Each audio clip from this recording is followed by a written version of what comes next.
Assalamu alaikum достор. Сіздер менен көптөн бери көрүшпөй калдык. Убакыт болбой атты. Так, бүгүн обзордо бизде ушундай мына ким билсе жазыңыздар достор. Маркасы кандай? Ушундай мына көргөнсүздөрбү? SM6 модель. Могул значокту ким билет? Кайсы значок окшоп атат дегендей. Кореяда ең арзан машиналар ушуларда. Булар жанагы Samsung деген машиналар. Азыркы учурда Renault менен совместно чыгып атат. Ошого карасаңыздар бир туруп окшоп келет Renault'га дагы. SM6 седан. Размери боюнча жанагы Sonata K5 менен бирдей. Булардын да газдары бар, бензиндери да бар. Бул азыркы учурда biz görüp aткан бул бензин мотор 2 куб.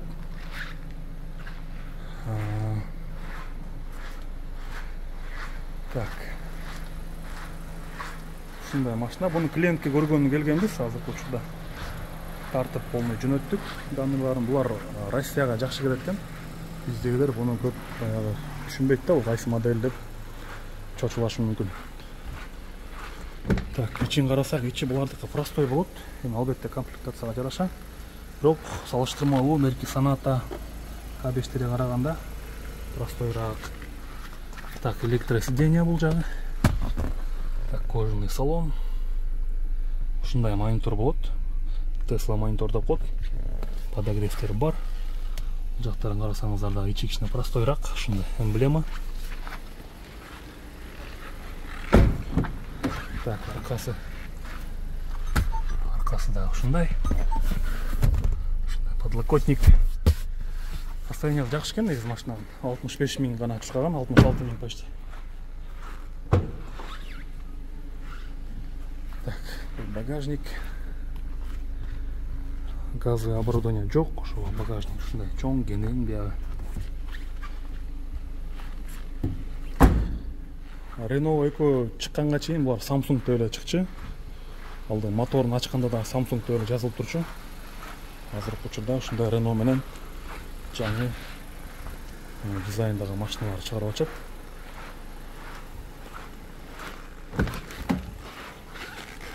Ичинде көргөзүп кетейин силерге. Так, мындай камерасы бар. Климат контроль. Ичи спорный да, көбүнө жакпай калышы мүмкүн. Бирок машина арзан машиналардын катарында. Азыркы учурда бул бензиновый мотор менен 2 куб. Полностью таза экен, краскалары бардык жерлери. Баасы 11 миллион болот. Долларга эсептегенде 8200, 8100 примерно ушундай болуп калат азыркы курс менен.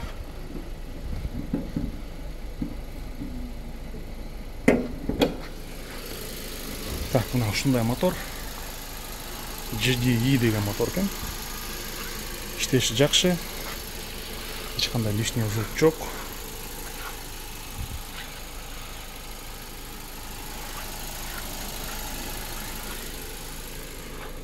Салыштыра кетсек, эгер ушундай эле 2017-жылкы K5 бензин, K5 Sonata бензин болсо, мындан жок эле дегенде бир 2000 доллар кымбатыраак болот. Ушундай состояниясында машина болсо. Краскасы таза, пробеги көп эмес болсочу. Булардын могу крылосу пластик болот, өзүңүздөр көргөндөй. Мындай пластик крыло. Эмнеге мындай чыгарышканын деле билбейм. Калгандары бүт эле темир болот. Бул жагы да ушундай пластик. Эми бул баягы товарды арзаныраак чыгарганга аракет кылып, менимче ошо пластик коюп кетсе керек. Булардын жанагындай кичине бийигиректери да бар. Кроссоверге окшогондор, жана Sportage Tucson'дор менен бирдей болуп калат да класс. Ошолор да жакшы келет Россияга. Дизелдери бар, газы да бар алардын.